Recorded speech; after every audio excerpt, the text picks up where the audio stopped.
I particularly enjoy telling the story of Orpheus, which is a great story of love and loss.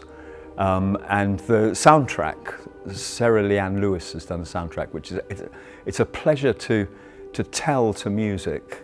and the particular music that she's composed for that story somehow lifts the telling, I find, as I'm telling it, gives it a momentum and a rhythm. It's a tragic and haunting love story, and the harp plays a really prominent part in the piece,